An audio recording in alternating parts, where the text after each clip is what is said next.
Diaf Radio, oh oh oh, la chaîne qui brise les chaînes. Salut, je suis Douleur Ngilamoto, votre humble serviteur. J'écoute Diaf Radio. Faites comme moi pour être heureux. Écoutons tous Diaf Radio. Diaf Radio, oh oh oh, qui s'y frotte s'y accroche. Diaf Radio, la chaîne de référence qui sans cesse fait la différence. Bonjour, chères auditrices et auditeurs de Diaf Radio. Et merci de nous retrouver une fois de plus dans On ne se fait pas de cadeaux, votre émission de débat sociopolitique et économique sur les faits d'actualité majeurs d'Afrique. Pour cette édition, nous restons de nouveau au Cameroun, où l'actualité des dernières 48 heures parle au vu de la pandémie du Covid-19. Pour la commenter, l'analyser, 3 intervenants. Depuis Louvain, en Belgique, Thierry Amougou. Il est professeur à l'ESPO, Université catholique de Louvain. Il est macroéconomiste hétérodoxe du développement. Bonjour Thierry, si vous êtes de l'autre côté et que vous m'entendez, bonjour. Bonjour. Ben merci. Vous êtes là pour la première fois donc sur Diaf Radio. Merci d'avoir accepté l'invitation. Oui, merci à vous. C'est moi qui vous remercie de m'avoir invité. C'est un plaisir et un honneur d'intervenir dans Diaf TV. Mais alors Thierry, c'est la première fois. Oui, mais Thierry, je vais quand même avant de présenter les autres intervenants, vous poser une question. C'est quoi être un économiste hétérodoxe du développement? Bon, pour être simple, je suis un économiste, donc formé à l'école néoclassique, moderne, dominante. Et puis je suis un économiste qui, de lui-même, a décidé de s'ouvrir à d'autres sciences sociales, c'est-à-dire après ma formation d'économiste. Ce qui fait que dans mes travaux, vous allez lire des travaux d'un économiste, mais avec des influences d'anthropologie, de sciences politiques, de sociologie, d'histoire, de géopolitique. Donc c'est ça, un économiste hétérodoxe. Ça veut dire qu'il s'ouvre à d'autres sciences sociales pour essayer d'améliorer sa lecture de la société. D'accord, une espèce de multidisciplinarité, c'est ça? Exactement. Ben merci, maintenant tout est clair pour moi. Alors, avec donc Thierry Amougou, depuis le Cameroun, du côté de Douala, il est aujourd'hui un meuble presque sur Diaf Radio. Samuel Motte, député RDPC d'UNCAM, expert comptable. Bonjour Samuel, comment vous allez? Bonsoir Guy, je vais très bien, merci. J'en profite également pour saluer Thierry Amougou et Louis Magloire. Merci. Avec qui j'espère que je vais avoir des échanges assez francs. Ben, c'est toujours le cas sur Diaf Radio. Vous êtes déjà une habituée. Oui, bien entendu. Bien entendu. Mais avec vous, Samuel, je ne saurais ne pas poser la question. Est-ce que vous allez pouvoir nous donner la réponse? Où est passé le président Paul Biya? Vous avez des nouvelles? Oh, je n'ai pas de nouvelles. Je ne suis pas dans le cercle restreint du président de la République, mais je pense qu'il va très bien. Mais c'est une question qui moi, me tourne un peu parce que le président Paul Biya n'est pas, comment dirais-je, une star. Il ne s'est jamais comporté en star. C'est quelqu'un qui est plutôt porté vers l'efficacité. Et quand vous faites un rapport avec les sorties des autres présidents de la République, c'est un président sur ce plan-là qui a un comportement plus ou moins singulier. Ah, on va donc voir si cette singularité dans son comportement est partagée par notre troisième intervenant, Louis Magatre Mayou, qui est donc le président du Club de l'information africaine. Bonjour Louis, depuis Paris, comment vous allez? Bonjour, je suis en confinement, je suis pas atteint du Covid-19 et je salue mes autres co-panélistes qui sont là. Naturellement, comme le suggérait nous allons avoir une discussion suffisamment républicaine pour apporter nos points de vue dans le respect à la fois des opinions divergentes, peut être divergentes par moment, mais surtout dans un esprit citoyen. Ben voilà qui est dit. Alors, Louis Magloire, tout à l'heure donc j'ai adressé la question à Samuel Motte relativement à l'absence de plus en plus longue du président Paul Biya. Vous pensez également que c'est une attitude assez particulière, disait-il tout à l'heure? Il a d'ailleurs parlé d'une attitude singulière. Et si je me trompe, hein. C'est bien ça, Samuel? Oui, c'est bien cela. Lui, Magloire, un mot sur cette absence de plus en plus longue du président Paul Biya en cette période de crise du Covid-19. Je pense que nous sommes dans des moments très difficiles, pas seulement pour les Camerounais, mais de façon générale, l'humanité est en train de traverser un moment très difficile qui a amené pratiquement tout le monde à rester chez lui. C'est l'une des mesures qu'on a choisies, qui ont été choisies pour limiter la pandémie dans son évolution et surtout par rapport aux cas de contagion qu'on pouvait avoir de façon exponentielle. Mais le président ne peut pas rester chez lui et ne pas sortir pour rassurer ses populations. On a vu la reine d'Angleterre, dont la parole est très rare, s'exprimer sur le Covid-19 et apporter son soutien à la fois à son gouvernement et à son peuple.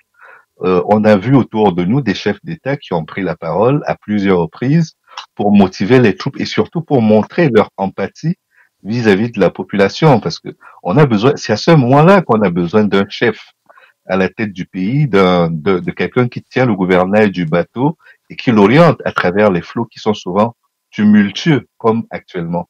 Et donc, il est dommage que le président Biya n'ait pas jugé nécessaire d'aller, même s'il ne va pas au sein des populations, mais qu'il s'exprime pour leur dire qu'il est à la manœuvre et qu'il fait tout pour non seulement atténuer les souffrances du peuple, mais pour trouver des solutions rapides à l'échelle de ce qu'il peut en tant que chef d'État. Thierry Amogo, Oui. l'économiste sur ce plateau, vous êtes forcément au courant de ce que la demande financière d'appui à la lutte contre le Covid du Cameroun à l'endroit du FMI a été donc reportée pour des raisons qui sont connues. L'absence donc du plan de relance économique du Cameroun et même de l'ordonnance de révision budgétaire. Est-ce que cette situation peut être liée au fait de l'absence du chef de l'État du Cameroun? Comment expliquer que le Cameroun n'ait pas pu associer donc, ces éléments, notamment ce plan de relance économique et puis l'ordonnance de révision budgétaire à sa demande financière au FMI? On peut avancer plusieurs ça. Déjà que pas toutes les informations concernant alors, le document Cameroun. Oui, non, je vous confirme que les raisons du report de l'étude ou de la prise en compte de la demande d'appui financier du Cameroun au FMI sont liées à l'absence d'un plan de relance économique. On a pu constater que le même appui a été apporté à d'autres pays comme la Côte d'Ivoire, le Gabon, le Congo, qui ont forcément donc associé à leur demande ces éléments du dossier qui sont totalement absents pour le Cameroun. Est-ce que cela peut s'expliquer du fait de l'absence du chef, M. Paul Biya, qui depuis des mois, je veux dire, est totalement silencieux, absent pendant qu'on traverse cette crise au Covid-19? Oui. Avant de venir à votre question, un petit mot sur cette absence. J'ai eu une autre lecture sans mettre de côté ce qui a été dit. J'ai fait une autre lecture de cette absence du président de la République. On vous écoute. Ouais, j'ai l'impression, quand je regarde un peu comment est-ce qu'il fonctionne à long terme depuis 1982, que c'est pratiquement une marque déposée. Cette absence du président. Je ne sais pas combien de fois on a vu Paul Biya à la télévision depuis 1982. Je ne sais pas s'il est apparu une seule fois en public, alors que le Cameroun a connu des catastrophes. Hein. Je pense aux gens qui sont morts là, à Ezeka. Avant ça, il y a eu des grandes catastrophes. Des gens qui sont morts à Bafoussam dernièrement. Des gens qui sont morts brûlés par, du pétrole ensemble, et Foulane à Yaoundé il y a quelques années. En tout cas, je n'ai jamais vu ce président-là en public. Des situations, même des inondations. Et puis, je me rends également compte que ce président est discret même dans des moments de douleur pour lui. C'est-à-dire ses amis intimes sont décédés. Je n'ai jamais vu ce type-là dans les funérailles. Donc, moi, j'ai l'impression que c'est une marque déposée, il est comme ça, et que cela va augmenter avec l'âge. Plus il va perdre des forces, plus il aura moins de capacité physique, plus ça va augmenter. Donc, en sciences politiques, ça a un nom. C'est un nom précis, on appelle ça le pouvoir panoptique. C'est-à-dire ce pouvoir qui consiste à pouvoir observer les autres sans se faire voir. C'est-à-dire voir les autres sans se faire voir.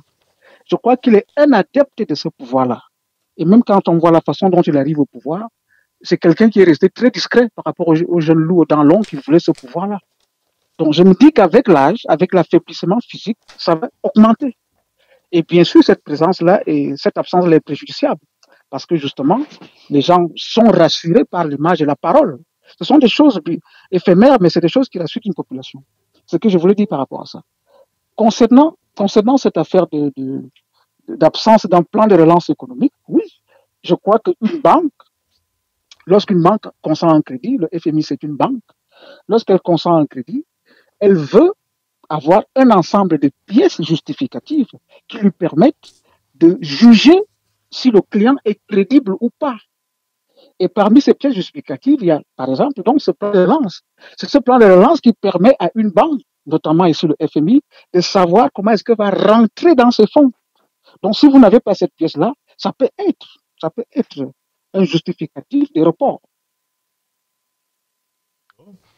Merci. Oui. Alors, Samuel Motte, vous qui représentez le RDPC ici sur ce plateau, qu'est-ce que vous répondez donc à Thierry Amougou, qui estime quand même, tout autant d'ailleurs que lui Magloire le disait dans un autre registre, qu'il est assez préjudiciable qu'un président de la République soit aussi absent. Et la preuve en est qu'aujourd'hui, on n'est pas accompagné par le FMI dans ses sollicitations financières. Qu'est-ce que vous répondez à Thierry Amougou? Quand je regarde l'analyse de Thierry Amougou, on ne peut pas dire que le pouvoir panoptique tel qu'il a défini tout à l'heure a plutôt desservi le président de la République. Quand il parle notamment de 1982 et d'avant 1982, vous voyez très bien que la personne qui est sortie sur le fil au bout de cette course-là entre les gens qui voulaient et qui le montraient de manière sensible, et lui qui effectivement qui est tout resté dans la réserve, c'est lui qui a gagné, je veux dire, la course finale. Là également, je peux espérer, mais ça sert à rien de faire le showbiz, parce que là aussi, quand lui Magloire rentre dans la définition de ce qu'il appelle l'empathie, je ne suis pas sûr que c'est avec l'empathie, effectivement, que l'on résout les problèmes. On les résout en réfléchissant, en restant dans un confort, dans une zone où on a à peu près une petite quiétude. Si on commence à baisser dans l'émotion, effectivement, ça peut donner lieu également à d'autres formes d'interprétation. Entre le président et les chaînes qui s'agitent partout, qui va dans tous les sens, et celui qui reste dans la réserve pour pouvoir réfléchir, espérons que cette réflexion-là qu'il a toujours su mener va nous sortir effectivement de ce bourbier-là dans lequel nous trouvons aujourd'hui avec le Covid-19. Maintenant, vous évoquez le point de relance. Quand on introduit une pièce dans une banque, comme il a si bien souligné tout à l'heure, je suis très en confort avec Thierry quand il parle effectivement du rôle du FMI, quand il dit que c'est un banquier. C'est effectivement un banquier, mais un banquier peut vous dire effectivement il y a un document supplémentaire que vous n'avez pas dû introduire, vous nous l'apportez. La demande, elle est en train d'être reliée à ce moment, elle sera lue. Et quand on parle effectivement de mécanismes de relance, lui qui est économiste, il sait très bien. Et d'ailleurs, j'ai vu l'axe dans lequel il est en train de tirer. Je crois qu'on sera très en confort là-dessus. Les pièces en question les seront demandées. Mais retenez également que le Cameroun est à la locomotive de l'Afrique centrale. Vous voyez très bien qu'on peut regarder avec plus d'indulgence les démarches qui viendront du Gabon, de la Centrafrique, de la Guinée équatoriale. Mais avec nous, ça sera avec une sévérité absolue parce qu'effectivement, on sait que si le Cameroun s'écoule, ça risque d'entraîner également des dégâts ailleurs. Lui Magloire, le Cameroun se porterait bien. Le Cameroun serait une locomotive de l'Afrique centrale si on en juge donc du commentaire que vient de faire Samuel Motte. Est-ce que vous partagez cet avis? Aujourd'hui, on peut constater, toujours dans le sens de Samuel Motte, que la plupart des pays, n'est-ce pas, je crois qu'environ 19 pays ont pu bénéficier d'appui financier de la Banque de développement des États d'Afrique centrale. Le Cameroun n'y figure pas. Est-ce que c'est parce que le Cameroun se porte si bien financièrement qu'on ne retrouve pas le Cameroun dans cette liste? Je pense qu'après 60 ans d'indépendance, on ne devrait pas être content, on ne devrait pas célébrer d'être devenu un pays pauvre très endetté. C'est ce que nous avons fait quand nous sommes entrés dans cette initiative et que nous sommes arrivés au bout de la démarche. Aujourd'hui, on est dans un cas de figure où on souhaiterait être tellement pauvre que nous bénéficions de la charité internationale, à la fois celle de la France, celle du FMI et celle de différentes banques, la Banque africaine de développement, la Banque de développement des États de l'Afrique centrale. Je pense que c'est une attitude qui reste très puérile et qui n'est pas digne d'un pays, comme le dit le député Motte, qui est la locomotive dans sa zone. Rappelons quand même que en termes de dessert, la plupart des pays, enfin la plupart, on a au moins 2 pays d'Afrique centrale qui dépendent principalement de nous. Il s'agit du Tchad et de la République centrafricaine qui dépendent en termes d'approvisionnement du port de Douala. Nous sommes également le pays en Afrique centrale qui abrite la bourse de valeurs mobilières de l'Afrique centrale. Ce sont des responsabilités immenses. Et quand on a ces responsabilités et cette confiance, on doit se comporter en grande personne qui mérite l'estime que les pairs lui ont confiée. Et je ne pense pas que le Cameroun, dans son attitude actuelle, mérite la confiance de tous les pairs d'Afrique centrale. Ça, ce n'est pas manquer de respect à qui que ce soit que de le dire. L'une des illustrations de cette situation, c'est l'attitude, par exemple, d'un pays comme la Guinée équatoriale, pour ne pas la citer, qui aujourd'hui challenge énormément le Cameroun à divers niveaux. Ça a déjà été la même chose avec la République centrafricaine quand nous avons perdu le représentant du Cameroun qui était à la tête d'un organisme basé là-bas et qui était quand même un économiste chevronné, reconnu à la fois au Cameroun et en dehors.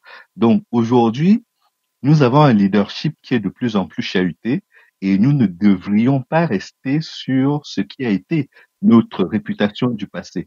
Cette réputation a existé, mais aujourd'hui elle est en train de s'effriter et si nous ne prenons pas garde, nous risquons de devenir l'un des pays les moins développés de l'Afrique centrale. Moi, c'est cela qui m'inquiète. C'est pas le fait qu'on nous accorde des crédits en faisant la charité, l'aumône qui me pose problème. C'est la capacité pour le Cameroun aujourd'hui à rester au niveau qui a été le sien, c'est-à-dire un très haut niveau dans l'avenir. Donc, je pense que les dirigeants camerounais, la classe politique camerounaise, les intellectuels camerounais devraient se battre pour autre chose, se battre pour mériter le respect de nos voisins, pour mériter le respect des autres pays au sein de l'Union africaine, et puis restaurer l'honneur perdu du Cameroun aujourd'hui. Thierry Mougou, en vous posant la question, tout en vous laissant libre Oui. de revenir sur les interventions de vos autres panélistes, il y a donc un événement majeur depuis le 30 avril dernier, c'est celui donc de cette déclaration du chef de l'État qu'a lu donc le Premier ministre, Monsieur Diangote, qui entre autres appelle à ce qu'on peut considérer comme une levée, n'est-ce pas, de la restriction du confinement. Comment avez-vous apprécié cette nouvelle? Avant de revenir sur la question, quelques mots Oui, moi pour clôturer la séquence la économique, première. oui. Oui, la séquence économique. Donc, je voulais aussi mettre en évidence le fait que les pays africains ont un rapport très très long, un rapport de longue date avec le FMI. Donc, je me dis que les responsables camerounais qui ont un rapport vraiment documenté, historique avec le FMI, savent bien comment le FMI travaille. Alors, moi, je me pose des questions. La première question est celle de savoir, est-ce que le Cameroun, qui actuellement est sous ajustement structurel, donc est sous un plan de relance, n'a pas rusé avec le FMI parce qu'il ne voulait pas que le FMI intervienne au Cameroun? Je me pose la question, est-ce qu'il n'y a pas un comportement de ruse? Parce que les Camerounais, les experts camerounais savent bien que pour avoir accès au financement du fonds, il faut telle pièce et telle pièce. Alors, je me pose cette question, est-ce un comportement de ruse?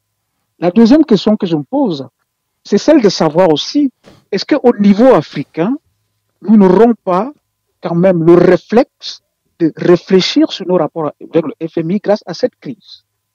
Parce que si les pays africains n'arrivent pas à financer tout de suite quand même des situations comme celle-ci, c'est parce qu'ils sont dans une situation de dépendance monétaire.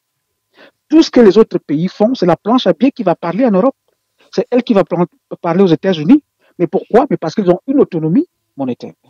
Donc, il faut aussi voir que cette crise est aussi une opportunité pour sortir d'un système qui nous maintient dans la dette depuis la période coloniale. J'espère les réflexions vont aller dans ce sens-là. C'est ce que je voulais dire par rapport à ça. Et surtout que nous sommes dans un moment keynésien, c'est-à-dire de demandes extrêmement faibles. Donc, on peut relancer l'économie par la demande, par la fabrication monétaire, suivant les besoins de l'économie. Maintenant, pour revenir à votre question concernant la levée du confinement, cette levée du confinement provoque chez moi plusieurs sentiments. Le premier sentiment, c'est un peu une politique en déphasage par rapport à ce qui se passe ailleurs. C'est-à-dire quoi? C'est-à-dire que, vous savez, le Covid-19, il se gère de façon avec les statistiques, avec beaucoup de données.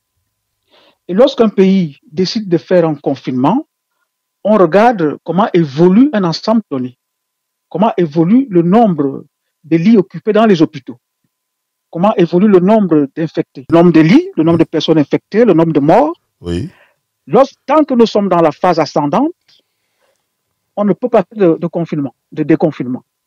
On attend donc, lorsqu'on atteint le pic, ce qu'on appelle le sommet, le point d'inflexion, vous voyez, la zone plate, et lorsqu'on aborde la phase descendante, c'est-à-dire le nombre de lits occupés diminue, le nombre de morts diminue, le nombre d'infectés diminue, là, on se dit, on va commencer à déconfiner. Ça veut dire qu'on maîtrise déjà quelque chose par rapport au Covid-19. Mais quand je regarde les chiffres camerounais, je me rends compte que nous sommes toujours en phase ascendante. C'est-à-dire le nombre de morts, on n'est pas encore au niveau de la phase descendante. Donc, ça m'inquiète un peu par rapport à cette décision de déconfiner. Mais j'ai aussi d'autres sentiments par rapport à ce déconfinement. Et ça ne concerne pas seulement le Cameroun. J'ai l'impression qu'à travers le monde, il y a comme un comportement mimétique. Tout le monde a confiné au même moment. Et dès qu'on commence à déconfiner, tout le monde déconfine aussi au même moment. Donc j'ai l'impression qu'il y a un comportement mimétique à ce niveau-là. Est-ce que ça a été réfléchi par rapport à nos chiffres ou alors c'est simplement un suivisme? Autre chose aussi que je voulais mettre en évidence, c'est que il n'y a pas seulement ces données statistiques qui peuvent amener la décision par rapport au déconfinement. Il y a aussi des peurs. La peur d'arriver à un ras-le-bol social. Si on arrive à un ras-le-bol social, alors on va aller vers un déconfinement informel. Et s'il est dit informel, c'est encore plus négatif parce qu'on ne peut pas le contrôler. Il y a la peur des émeutes, de la faim. Il y a des gens dont la vie dépend de la mobilité, d'une certaine petite mobilité, et que si les gens commencent à mourir de faim chez eux, ça peut créer des troubles aussi, des troubles politiques, même des troubles sociaux. Et puis, il y a la peur du décrochage économique total. C'est-à-dire, si on sort du déconfinement et que l'économie est complètement par terre, c'est également d'autres problèmes qu'il faudrait résoudre. Donc, vous avez donc là un ensemble de peurs qu'il faut prendre en compte. Et la dernière chose que m'évoque ce déconfinement, c'est que le confinement est une technologie de gestion de l'espace, de gestion des rapports entre les individus et de gestion de la mobilité. Donc, le déconfinement est difficile à mettre en place parce qu'il faut trouver un équilibre délicat entre la gestion de la mobilité, la gestion de la discipline des corps, tous ces gestes-là, laver nos mains, la distanciation sociale, mettre des masques, c'est une discipline des corps qu'il faut gérer aussi. C'est également une gestion de l'espace, le social distancing, la distanciation sociale. Il faut régérer l'espace de façon nouvelle, mais en gérant tout ça, il faut également continuer le soin, c'est-à-dire le care, le soin de la société, et assurer une reprise économique, et pas seulement une reprise économique, mais aussi une reprise sociale. Donc, c'est un équilibre instable à trouver et c'est pas facile. Donc, j'aimerais voir comment est-ce qu'il va évoluer parce qu'un déconfinement ne peut être qu'instable et dynamique. C'est-à-dire, dès qu'il y a quelque chose qui réapparaît, il faut de nouveau prendre de nouvelles mesures. La preuve, c'est qu'en Allemagne, où on a déconfiné, on se rend compte que le nombre d'infectés repart à la hausse. Donc, il faut rester extrêmement vigilant. Voilà. Merci. De façon à ramasser quelques impressions que j'ai par rapport à ce déconfinement. Merci. Alors, Samuel Motte, je ne sais pas si vous avez suivi intégralement le commentaire donc, que vient de nous donner Thierry Amougou sur la décision de déconfiner au Cameroun. Ben, écoutez, moi je préfère jouer dans ce genre de phénomène la carte de la réserve parce que j'imagine bien que la plupart des décideurs qui prennent des décisions quotidiennes ont des tableaux de bord, des indicateurs que nous n'avons pas. Et pour cette raison-là, si nous considérons que c'est des hommes sensés, on peut également espérer qu'ils ont pris de bonnes décisions à un moment donné. Mais parlant spécifiquement du cas du Cameroun, vous avez bien vu qu'on n'a jamais fait, en ce qui concerne tout au moins ce phénomène-là, on n'a jamais fait dans le mimétisme. Alors que tout le monde disait confinement intégral, y compris autour de nous, nous avons choisi la voie de dire on ne peut quand même pas priver de leur liberté les citoyens. On peut savoir si on peut trouver la ligne médiane. Mais en même temps, je veux dire confinement ou pas confinement, déconfinement ou pas déconfinement, cette crise-là sanitaire, elle sera avant tout et après tout gérée par les êtres humains que nous sommes. c'est-à-dire sur la base du fait qu'il faut considérer que la liberté s'achète. Et quand je dis que la liberté s'achète, elle s'achète pas en termes d'argent, elle s'achète notamment en termes de respect des lois et des règlements. Quand on dit par exemple le point de distanciation sociale qu'on n'a pas du tout remis en cause, il faut continuer, même si on a déconfiné, même si on a allégé, on a assoupli le déconfinement partiel que nous avons ici, il faut continuer à respecter ces gestes-là. Quand on dit effectivement qu'il faut laver les mains, il faut continuer à laver les mains, parce qu'autrement dit, si jamais on n'a pas été nous-mêmes responsables et que cette épidémie-là reparte à la hausse, vous voyez très bien qu'on finira par arriver à ce cas dramatique-là, du cas où on déconfine de manière intégrale. Pour l'heure, les chiffres officiels qui nous sont communiqués ne nous laissent pas penser que nous sommes en face d'un drame, sauf que très souvent, ce genre de propos, j'aime ne pas le tenir parce que ça peut également être source à un laisser-aller. Il faut qu'on reste dans l'espace public responsable. Les limites de confinement, mais en même temps, dans la logique qui était la nôtre, vous savez très bien qu'il y a des exemples qui nous ont rejoints. Alors que tout le monde disait qu'il fallait confiner intégralement, nous avons suivi des reportages sur Hong Kong où on disait notamment qu'il n'y a pas eu de confinement à ce niveau et que l'utilisation des masques barrières notamment a joué un rôle central. Là, on essaie de généraliser le phénomène. Est-ce que c'est pour cette raison-là qu'on veut également faire un testing pour pouvoir voir si avec les masques barrières on peut continuer à marquer nos occupations? On va essayer de voir à l'analyse si ça a été une bonne décision. Mais pour l'heure, je considère que la plupart des gens, le chef de l'État, le gouvernement a pour souci majeur, effectivement, d'assurer la protection sanitaire des citoyens. Et on ne peut pas lui prêter des idées différentes que celles-là. Cette décision, elle a été prise. Nous-mêmes, nous sommes dans la réserve. On va essayer d'analyser pour pouvoir voir si ça a été une bonne décision ou pas.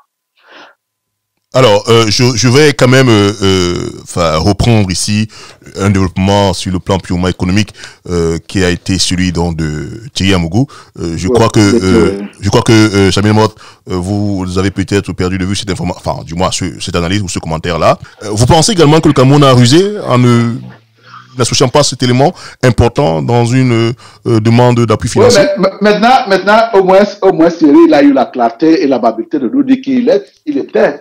Quel est le champ Cyril n'est pas là. C'est Cyril. On a eu des problèmes techniques avec Cyril. On parle de Thierry Amougou. Thierry Amougou. Oui, je parle non, Thierry Amougou. Voilà, je voulais parler de Thierry. D'accord. Il nous a dit de manière aussi claire qu'il est du courant classique des économistes. Qui pense effectivement que lorsqu'on a des problèmes, on doit aller voir le banquier. Mm-hmm. Mais également, dans notre environnement à nous, sauf que ça s'enchaîne avec d'autres concepts qu'il annonce par ailleurs, notre émancipation par rapport à ces institutions-là. Est-ce que le Cameroun aujourd'hui a intérêt à être mis sur le plan d'ajustement structurel? Je ne suis pas très sûr. Et qu'effectivement, si c'est une ruse, ce sera une ruse. On va chez le banquier que lorsqu'on a très souvent en panne, où on n'arrive pas à boucler un certain nombre de besoins que l'on peut développer sur une période donnée. Maintenant, il faut trouver l'équilibre entre ça, entre de dire effectivement nous n'allons pas voir le banquier, nous allons nous débrouiller de nous-mêmes et les sociétés également de développement et la nécessité également de rétablir cet équilibre. Mais je voudrais, pour pouvoir terminer là-dessus, dire à lui Magloire que vous savez développer, que quel que soit votre niveau de développement, à un moment donné de votre vie, vous allez toujours avoir besoin du banquier. Et aujourd'hui, c'est vrai parce que les économies occidentales sont mieux structurées que le banquier n'est pas là. Le banquier est certainement là. Peut-être qu'ils empruntent par rapport à nous avec des taux modérés, mais il n'y a pas un seul budget, notamment dans les zones de l'OCDE, qui sont bouclées sans faire ressources à des financements extérieurs. Est-ce que nous pouvons maintenant faire un plan de relance en mettant de côté le FMI? Je crois que d'ailleurs c'est le souhait des altermondialistes, qui ne sont pas du côté de Thierry Amougou aujourd'hui. Mais si vous interrogez la plupart des gens, je ne défends pas ce point de vue à ce qui me concerne. Je pense que quand on a besoin du banquier, on va chez le banquier. Mais si vous demandez la plupart des gens aujourd'hui qui sont contre ces institutions internationales, ils vous diront il faut mieux qu'on se débrouille par nous-mêmes. Maintenant, il a évoqué également un autre sujet qui est celui effectivement de la planche à billets. Là, par contre, je crois que c'est c'est beaucoup éloigné de son courant de pensée. Est-ce qu'on peut également étudier dans notre environnement des planches à billets? Peut-être c'est ce qu'ils entendent faire les pays de la CE ou également les États-Unis. Si effectivement on peut trouver notre bonheur là-dedans, moi je ne suis pas quelqu'un de fermé. C'est toujours c'est toujours dans le domaine, dans le champ des possibilités. D'accord. Alors, Lumagua, à vous, je vais poser la question différemment, hein, parce que depuis donc cette déclaration du président de la République qui a été abondamment relayée dans les médias et dans les réseaux sociaux, il est dit très clairement que si le Cameroun a décidé donc de sortir du confinement, c'est parce que le Cameroun n'a pas les moyens financiers pour faire face, n'est-ce pas, à toutes les mesures qui doivent accompagner le confinement. Alors, qu'est-ce que vous pensez de ces autres commentaires ou alors ces autres opinions sur la décision du Cameroun de sortir du confinement? Pour l'instant, ce ne sont que des hypothèses. Personne n'a d'éléments précis pour étayer la véracité ou pas de ces propos-là. Ce que je voudrais dire, c'est que aujourd'hui, la spéculation n'est pas bonne conseillère. C'est-à-dire essayer de trouver une solution en imaginant que... je suis d'accord, Lumagua. Voilà, en imaginant que c'est au doigt mouillé qu'on va trouver la solution. Je ne souscris pas beaucoup à cette thèse-là. Ce qu'il faut, c'est être dans la prévoyance. Gouverner, c'est prévoir. Et prévoir, y compris les situations sur lesquelles on n'a pas tous les éléments. Comme cette pandémie qui nous est tombée dessus, personne ne l'a souhaité, personne ne l'a vu venir. Nous y sommes, il faut en sortir. Et je crois que l'idée qui a été avancée tout à l'heure, je ne sais plus précisément qui l'a avancée, mais l'idée que aujourd'hui nous sommes dans un cas de figure où il faut revoir tout ce qui a été jusqu'à présent l'orthodoxie dans la gestion de notre pays. C'est une idée qu'il faudra creuser. Nous ne pourrons pas continuer de vivre comme si on n'avait pas traversé cette période difficile, même après le déconfinement. Je ne pense pas que l'idée de par exemple, annuler la dette ou de reporter le service de la dette soit suffisant. Ce ne sont que des artifices. Ça fait moins de 5% de la dette des pays concernés. Donc, c'est rien par rapport à ce que nous devons fournir comme effort. Et si à chaque catastrophe, nous devons demander l'annulation de la dette, je pense qu'à un certain moment, ça deviendra quelque chose de rébarbatif et que nous ne serons plus audibles auprès de nos partenaires qui considéreront que quand on nous prête de l'argent, cet argent-là est si mal utilisé qu'on est obligé de faire une croix sur le remboursement. Ce n'est pas un bon signe. Ça, c'est dans un premier temps. Dans un deuxième temps, je crois qu'il est tout aussi important pour nos pays d'avoir leur indépendance monétaire. Pas seulement pour activer la fabrication des billets, mais pour garder la main dans ce qui est la gestion des situations d'urgence. L'indépendance économique et monétaire, ça sert à cela. Et le débat sur le franc CFA, que certains considéraient comme obsolète, est plus que jamais d'actualité aujourd'hui. Je crois qu'il est important pour nos pays de se saisir de ces occasions-là pour poser les problèmes à long terme. Ne pas être uniquement court-termiste pour dire, voilà, on a une occasion, une situation qui n'était pas prévue, il faut à tout prix qu'on réagisse. On ne peut pas être qu'en mode de réaction, on peut aussi être en mode prévision et prendre des mesures pour ne pas être surpris ou alors limiter les effets de la surprise, les effets négatifs de la surprise sur notre vie. C'est ce que je peux dire pour l'instant. Et la chose que je pourrais ajouter aussi, c'est que l'Afrique aujourd'hui, dans la manière dont elle se prépare, est malheureusement dans le mimétisme. C'est-à-dire que nous reproduisons non pas ce qui marche ailleurs, mais ce qui se fait en Europe, ce qui se fait en France. Et c'est de ce point de vue-là quelque chose de vraiment préjudiciable dans notre démarche. Il y a eu une conférence extraordinaire des chefs d'État qui s'est tenue pour une fois de façon virtuelle. Ils se sont parlé pour trouver des réponses. Je pense que la Guinée équatoriale a choisi de commander la réponse. On va y arriver, on va y arriver. Alors, voilà. Ça fait partie. Alors, Lumagua, je note que vous êtes beaucoup plus resté sur l'aspect économique, hein, qui a tout, d'ailleurs, qui a tout, toute sa raison d'être. Sauf que je voudrais quand même avoir vos impressions sur la décision de mettre fin au confinement. Et je voudrais rappeler que tout à l'heure, Samuel Motte faisait savoir que tout en levant toutes ces interdictions qui étaient associées aux mesures barrières, il disait que ces mesures barrières continuent à à être présente. Nous avons tous vu ces vidéos qui faisaient montre des Camerounais dans des boîtes de nuit. Est-ce qu'on peut continuer à respecter les mesures barrières lorsqu'on dit que les gens peuvent ouvrir les bars jusqu'à plus de minuit? Là, c'est la responsabilité individuelle de chacun, c'est le civisme de chacun qui est en jeu. On ne peut pas mettre un gendarme derrière chaque Camerounais pour s'assurer qu'il veille à sa propre santé.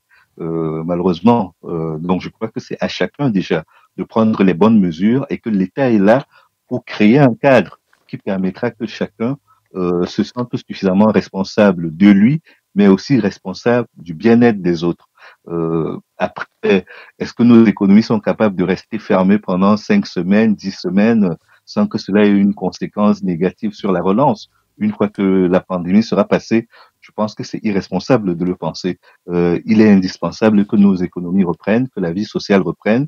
D'ailleurs, je pense que dans le secteur informel de l'économie, qui n'obéit pas aux mêmes règles que l'économie formelle, on a déjà probablement trouvé des chemins de traverse pour contourner le confinement. Donc, je pense qu'il faut simplement agir de façon responsable et ne pas être dans le suivisme, mais que la plus grosse responsabilité aujourd'hui en la matière réside dans le civisme de chacun et dans la responsabilité de nos dirigeants politiques qui doivent également créer un cadre pour que même si certains se comportent en brebis galeuse, que le gendarme fasse son travail et l'oblige à soit se confiner, soit à payer le prix de sa désobéissance.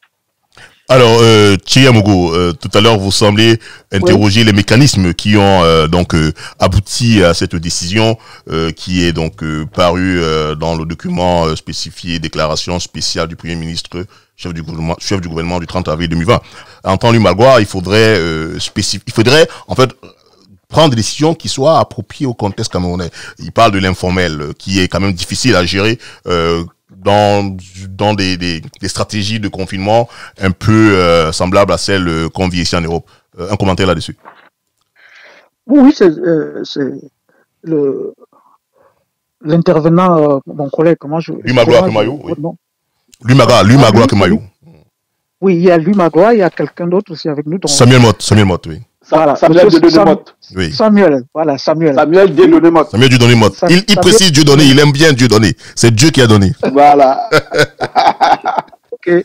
Donc, si je réagis un peu par rapport à ce que mes deux panélistes viennent de dire, co-panélistes viennent de dire, c'est que vous voyez bien, la décision de confiner a été agréable à travers le monde. Hein. Lorsque vous regardez les Pays-Bas, confinement aux Pays-Bas, c'est pratiquement, c'est pas un confinement du tout. Hein. C'est-à-dire, lorsque vous regardez le confinement en Espagne, c'était extrêmement sévère. Donc, ça dépendait aussi des foyers. Là où le foyer était extrêmement virulent, où les gens tombaient comme des mouches, le confinement a été d'une sévérité extraordinaire. Donc, lorsqu'on regarde ce que l'Espagne appelle le déconfinement aujourd'hui, ça correspond au confinement en France. Donc, le Cameroun on n'a pas confiné de façon drastique. Donc, ce qui veut dire que les autorités ont aussi estimé par rapport aux réalités locales, par rapport même à notre société, qui est une société holiste, c'est-à-dire une société où le rapport social est extrêmement important, par rapport à nos structures même urbaines, où les bidonvilles sont concentrés, comment est-ce qu'on peut appliquer les gestes barrières dans des bidonvilles, où les gens vivent parfois côte à côte, comment est-ce qu'on peut appliquer ça dans l'économie informelle. Donc, ces choses-là ont influencé la prise de décision d'un confinement un peu lâche, pas extrêmement sévère. Donc, et j'aimerais également dire que lorsque je parle de la statistique, ça c'est ce que j'ai remarqué au niveau des pays européens, des pays latino-américains et certains d'autres pays, c'est-à-dire c'est cette banque de données-là qui permet d'aller vers le déconfinement. Mais quand je parle des données Cameroun, je parle vraiment des chiffres que nous donne le ministre. Hein, c'est-à-dire quand je les regarde, nous ne sommes pas encore arrivés au point d'inflexion. C'est-à-dire on n'est pas encore dans une phase où la courbe commence à baisser. C'est pourquoi je m'interrogeais par rapport à ça. Mais je voulais aussi mettre en évidence que d'autres paramètres peuvent amener un gouvernement à déconfiner, notamment ce que j'ai évoqué par rapport à la reprise économique, la reprise sociale, la peur de mettre de la faim. Les gens peuvent mourir de faim parce qu'ils sont confinés chez eux, par rapport au décrochage total de l'économie. Mais il y a autre chose aussi, c'est que le déconfinement n'est pas une cessation des mesures barrières. Pas du tout. C'est-à-dire, les mesures vont continuer. Les gens doivent continuer à se laver les mains, ils doivent donc continuer à respecter une distanciation sociale, à mettre des gants s'ils en ont, à mettre des masques. Tout ça doit continuer. Mais ça continue de façon un peu moins rigoureuse, en fait. Et c'est là où le collectif doit intervenir. Tout le monde doit arriver à combattre cette maladie, à cette pandémie. Mais cela revient à faire un effort individuel. C'est à partir de cet effort de chacun qu'on arrive à créer une sorte d'immunité collective. Si on respecte les consignes, on respecte la distanciation sociale, on respecte le port de gants, on respecte, on diminue un peu les embrassades, les salutations corps à corps. C'est chacun qui doit intégrer ces gestes pour qu'on arrive à quelque chose de positif. Mais quand on dit déconfinement, on dit aussi que dès qu'on remarque qu'il y a peut-être une reprise à la hausse, on ajuste le déconfinement. Donc c'est un processus. C'est pas un arrêt immédiat de toutes les mesures. Pourquoi je disais c'est un équilibre instable à trouver entre la gestion de la mobilité, gestion de l'espace, gestion de la discipline des corps, continuer le soin de la société et puis essayer de mettre en place une reprise économique et une reprise sociale. Merci. Alors, je note que votre dernier point est celui qui interpelle généralement les gens, où qu'on soit en Afrique ou en Europe, le déconfinement interpelle convoque surtout les questions économiques. Je voudrais demander à vous d'abord, avant de passer la parole aux autres, qu'est-ce que vous avez donc pensé des 19 mesures qui ont été donc annoncées. J'ai comme ça de manière diagonale la mesure 7 qui dispose de ce que le report au 30 septembre 2020 du délai du paiement de taxes foncières pour l'exercice 2020. Est-ce que ces différentes mesures vous paraissent assez comme ça convaincantes pour accompagner l'économie camerounaise en ce moment mal en point? Oui, les différentes mesures prises par le gouvernement dans ce déconfinement me semblent aller dans le bon sens. Pourquoi? Parce que après une période de rupture, c'est un gros étranglement énorme dans l'activité économique, l'activité sociale aussi, il faut essayer de donner de l'inspiration. Il faut essayer de donner la respiration. Donc, il faut une respiration sociale. Le déconfinement sert aussi à ça. Permettre à la vie sociale de reprendre. C'est quand même difficile chez nous d'avoir une vie sociale avec la distanciation sociale. Donc, il faut s'y faire. Il faut de la respiration économique parce qu'il y a eu des manques à gagner énormes. Donc, on ne peut pas demander aux entrepreneurs économiques, petites et moyennes entreprises ou autres entreprises, de respecter leurs obligations sans une modification des délais, sans l'annulation même de certaines obligations ou sans certains coups de pouce pour permettre la reprise économique. Il faut également donc assurer une continuité sanitaire. Et cette continuité sanitaire ne peut elle-même avoir du sens que si les gens ont un coup de pouce sur le plan économique.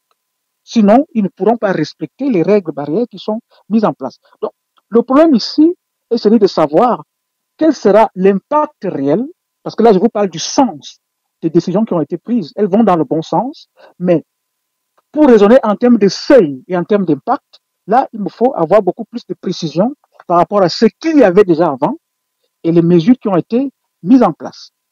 Donc, ce que je peux ajouter, c'est que ce confinement n'est pas, c'est-à-dire ce déconfinement n'est pas facile à mettre en place. Lorsque vous regardez un peu à travers le monde, vous vous rendez compte que les pays tâtonnent. Pourquoi les pays tâtonnent? Parce qu'on n'a pas de modèle historique. Lorsqu'on raisonne en économie par la prévision, on a très souvent des modèles historiques, c'est-à-dire on se refait sur ce qui s'est passé. On n'a pas dans l'histoire un confinement et un déconfinement à cause d'une pandémie. On n'a pas. Donc, les pays tâtonnent un peu et on essaie de voir par tâtonnement quelles sont les bonnes mesures. Donc, les anticipations ne peuvent pas être des anticipations bien informées par rapport à l'histoire. On va s'adapter au fur et à mesure. C'est pourquoi je disais que c'est un confinement qui est un processus dynamique. Je peux dire un confinement en mode accordéon. On va desserrer, on va desserrer et resserrer suivant ce qu'on va constater. Et ça doit être une observation extrêmement importante. Donc, la faiblesse que nous avons et qui n'est pas propre au Cameroun, c'est une faiblesse qui est aussi liée à notre niveau de développement. La première faiblesse est au niveau de la cartographie. C'est-à-dire, lorsqu'on déconfine, il faut une cartographie extrêmement précise. Quels sont les foyers où la maladie a frappé de façon sévère? Quelles sont les activités qui doivent reprendre? Et quels sont les territoires dans lesquels le confinement doit rester sévère, où il doit être allégé, ou alors il doit être encore plus laxiste? Souvent, justement, cette cartographie, nous ne l'avons pas. Je me demande, est-ce qu'on a un système d'information géographique pour faire cette cartographie-là au Cameroun? C'est extrêmement utile lorsqu'on déconfine. Parce que c'est aussi à partir de la cartographie qu'on délimite les rayons d'action. Vous n'êtes pas, c'est-à-dire, on vous interdit d'aller à 100 km parce qu'on se dit, parce qu'on a vu qu'à 100 km, le foyer était important. Ce genre de choses-là, je ne sais pas si on les possède. Il y a également l'instrument statistique qui nous fera défaut parce que les pays déconfinent à partir de la théorie des grands nombres, du big data. C'est-à-dire, on a fait des tests massifs et on a vu un peu comment se répartit la contamination dans la société. Donc, on peut désormais contrôler. On sait quelles sont les proportions au niveau statistique. Et la dernière limite, et que je dis, elle n'est pas propre au Cameroun, c'est la géolocalisation. Parce qu'une fois qu'on a ces big data, on peut donc surveiller, on peut contrôler les infectés, les mouvements et tout, et déterminer les rayons d'action. Donc, c'est ça qui va un peu nous gêner dans le contrôle du déconfinement. Alors, Samuel Motte, je vous laisse également libre de répondre, si vous voulez bien, à ce que vient de dire donc Thierry Amougou. Mais à vous, j'ai une question précise. Le point numéro 1 sur les 19 mesures qui ont accompagné la déclaration de levée du confinement au Cameroun dit ceci: l'ouverture au-delà de 18 heures des débits de boissons, des restaurants et des lieux de loisirs, avec obligation pour les clients et usagers de respecter les mesures barrières, notamment le port du masque, de protection et de la distanciation sociale. Monsieur Samuel Motte, 2 jours avant les mesures d'assouplissement du chef de l'État, on a vu le patron industriel de la plus grande structure brassicole au Cameroun, aux côtés des hommes politiques camerounais. Ont-ils pesé de tout leur poids pour la levée du verrou de 18 heures pour les débits de boissons? Quelle distanciation sociale peut-on garantir dans des boîtes de nuit, comme mentionné en conclusion de la déclaration spéciale du Premier ministre, chef du gouvernement du 30 avril dernier? Non, je reviendrai à cela, mais pour parler de ce problème spécifique-là également, de l'industrie brassicole, c'est une industrie qui a une emprise assez forte dans notre économie, et quand on est à cœur de gérer à la fois les problématiques sanitaires et les problématiques également d'ordre économique, on ne peut pas demander moins à un dirigeant de pouvoir le faire. Maintenant, effectivement, mais quand les gens le présentent comme ça dans ces conditions-là, ils disent notamment ils ont reçu des pressions qui leur ont poussé à faire telle ou telle chose. Non, c'est une préoccupation d'ordre général qui pourrait également pousser le gouvernement à prendre un certain nombre de décisions. Mais parlant également de cette industrie brassicole, vous savez très bien qu'on a un contentieux aujourd'hui pour lequel l'État camerounais n'a pas du tout fléchi du tout. Je pense qu'on a montré à travers cet acte-là qu'on peut être résilient, qu'on peut résister à un certain nombre de pressions. Mais vous, au moins, vous avez eu l'honnêteté de lire effectivement cette première disposition-là dans son entièreté. C'est-à-dire que généralement, quand les gens ils vous disent on a des confinements, on a dit que les débits de boissons peuvent ouvrir après 18 heures, ils omettent délibérément de citer également la fin de la phrase qui fait que le gouvernement, tout en laissant libre cours au début de boissons d'ouvrir après une certaine heure, on demande également de respecter un certain nombre de mesures qui n'ont pas été modifiées. C'est là qui concerne la distanciation sociale également, l'utilisation des gestes barrières. Mais là aussi, au-delà du fait qu'on appelle à notre propre responsabilité pour pouvoir mettre en œuvre, pour pouvoir apporter de l'efficacité dans une telle mesure, vous devez également noter que lorsqu'on dit que les débuts de boissons ouvrent après 18 heures, n'oubliez pas également qu'il y a une loi qui dit que ça peut être ouvert tout ça à telle heure. Mais là également, il faudra donc que le gouvernement puisse pouvoir veiller pour que les débordements qu'il y a eu en temps de paix ne puissent pas être observés, notamment lorsqu'on a ouvert, parce que effectivement dans le monde de la nuit, il y a plein de choses qui peuvent ne pas être contrôlées. Maintenant, au-delà de ces, au-delà effectivement donc de cette mesure-là que vous avez soulignée, il y a bien d'autres mesures derrière qui montrent effectivement que le Cameroun n'est pas dans le mimétisme. C'est-à-dire qu'on essaye de poser tout en sachant qu'on va dans un domaine incertain compte tenu de l'absence de données historiques que soulignait tout à l'heure Thierry. On essaye de mettre en place un certain nombre de mécanismes tout en ayant cette personnes-là de rester prudents, parce qu'effectivement, si jamais on touche à quelque chose par la suite qui dérape, effectivement, il faudra qu'on s'aménage sur le point pour pouvoir rattraper. Ce qui caractérise également l'ensemble de ces mesures-là, vous remarquerez également qu'on a essayé d'être le plus précis possible, sans céder au populisme. Parce que quand vous entendez tout au début de cette crise-là, des gens qui disaient on va payer le loyer pour tout le monde, ça c'est des mesures populistes. Or, le Cameroun, dans l'ensemble des mesures qui ont été dictées, y compris également les mesures qui vont dans le sens du monde économique, vous voyez très bien, c'est quelque chose, chaque fois, on a essayé de voir si on peut identifier et que également, lorsqu'on peut identifier, on peut également essayer de parler quelle est la conséquence que ça peut avoir sur le plan économique. Et dans ce cadre-là, il y a un certain nombre de mesures. Quand on vous dit, par exemple, qu'on va mobiliser 25 milliards pour pouvoir améliorer la trésorerie des entreprises, ce ne sera pas des 25 milliards que l'on donne. C'est les 25 milliards de remboursement de TVA qui étaient pendant jusque-là et pour lesquels on pensait également que la contribution va pouvoir attendre. Là, on en profitera compte tenu du fait qu'il y a eu des blackouts ou alors des périodes de sous-activité qui sont étalées sur 2 ou 3 mois. On va essayer de laisser les trésoriers en leur donnant ce genre de ressources supplémentaires. Merci. Alors, Luma Gloire, est-ce que on peut pas aujourd'hui reconnaître assez aisément que le gouvernement a fait plusieurs efforts? On peut lire entre autres points, je veux dire, de ces mesures-là, l'exonération de la taxe de séjour dans le secteur de l'hôtellerie, la déductibilité totale pour la détermination de l'impôt sur les sociétés, des dons et libéralités consenties par les entreprises. On a également le report au 30 septembre 2020 du délai de paiement de la taxe foncière. Est-ce que c'est pas des points qui sont bienvenus pour rebooster, réoxygéner un peu l'économie camerounaise qui avait beaucoup de mal depuis quelques semaines déjà avec la crise du Covid-19? Non, je crois qu'il faut rendre à César ce qui est à César. La première chose, c'est qu'il faut saluer vraiment l'action du ministre de la Santé, qui a été à la fois très transparent dans sa communication et qui a vraiment eu énormément d'empathie, ce que je reprochais au chef de l'État. Le ministre de la Santé a eu énormément d'empathie et il n'a pas ménagé sa peine pour aller vers les compatriotes, leur répondre sur les réseaux sociaux. Ça, il faut déjà le saluer. C'est une très bonne chose. Est-ce que le gouvernement a fait des choses qui permettront à l'économie de se relancer?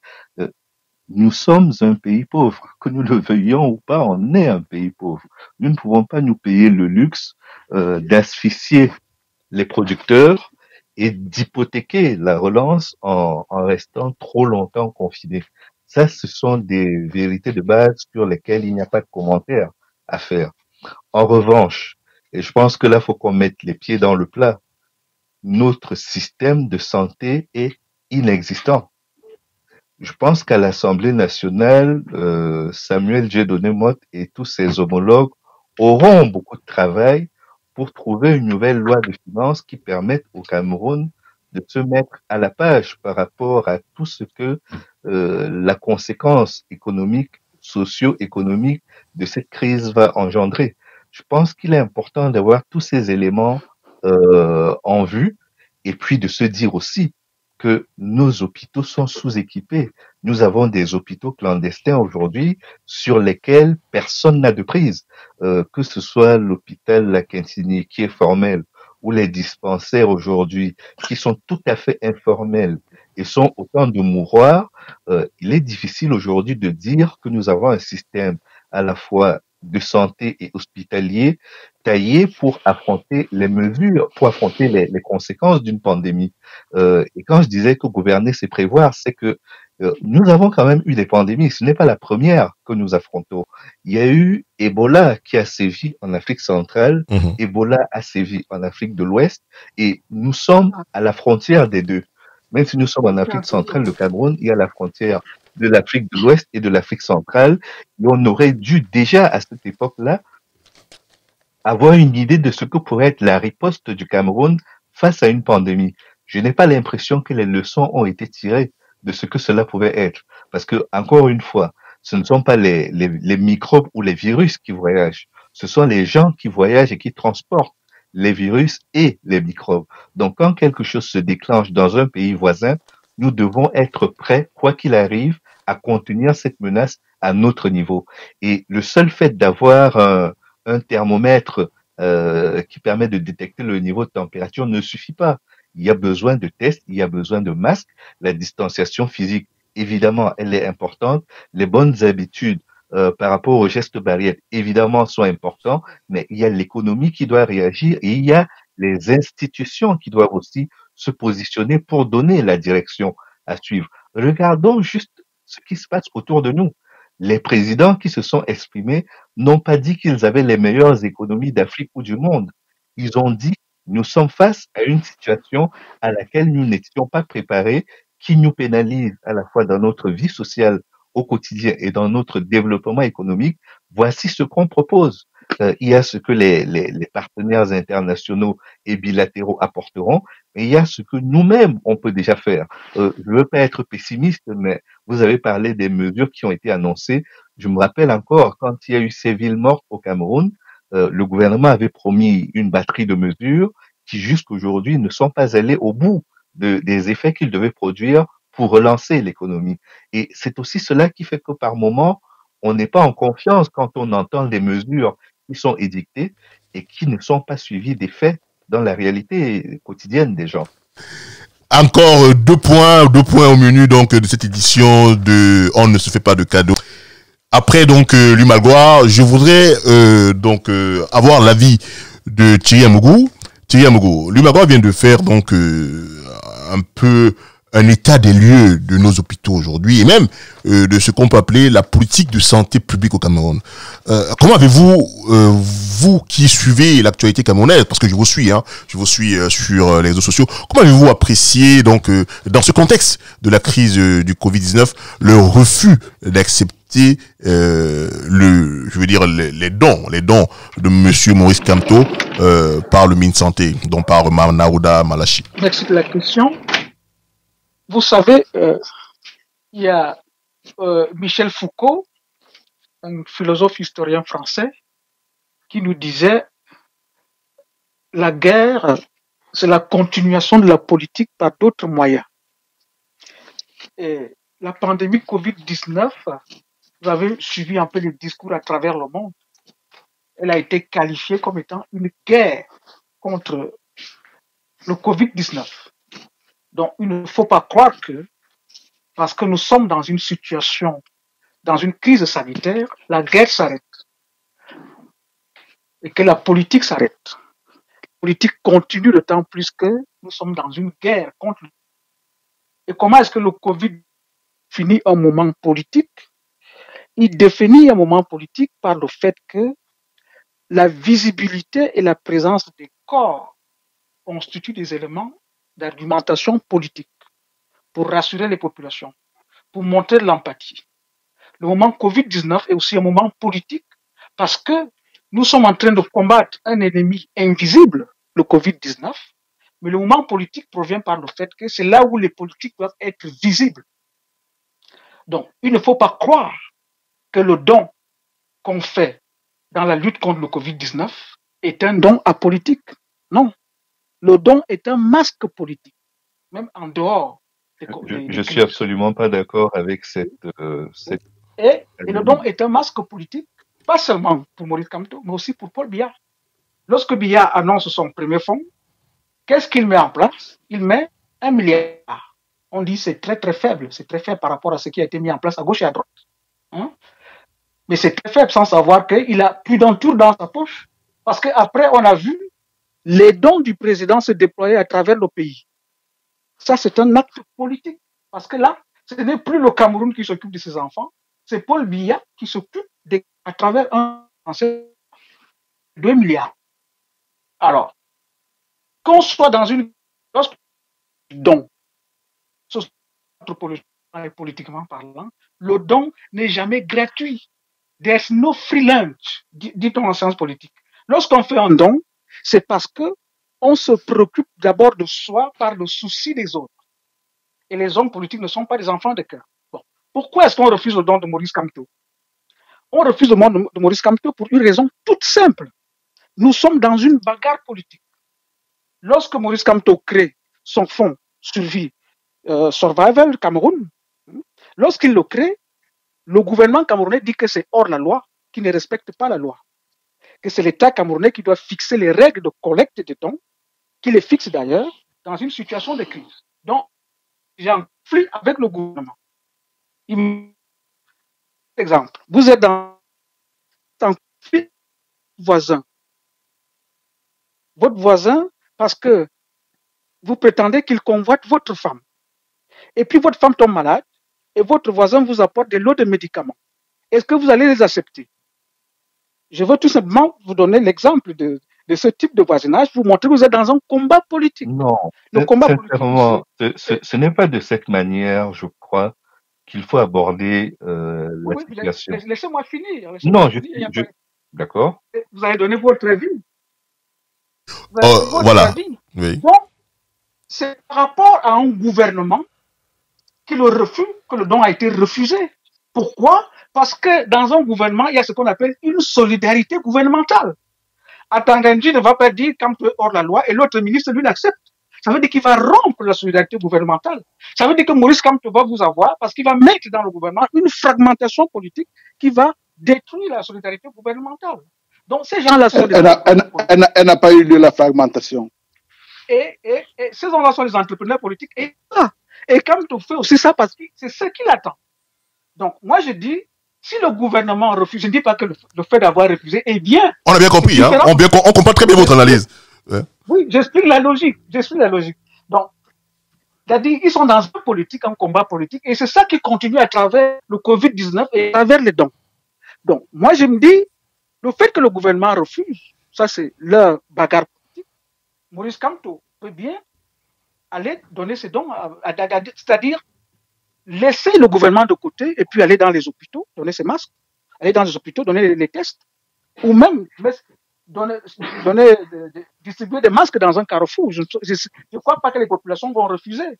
Ce que je voulais mettre en évidence, c'est qu'il y a la bagarre politique qui continue dans le Covid-19 et que le Covid-19 n'est pas l'arrêt des hostilités politiques et que c'est même un moment politique.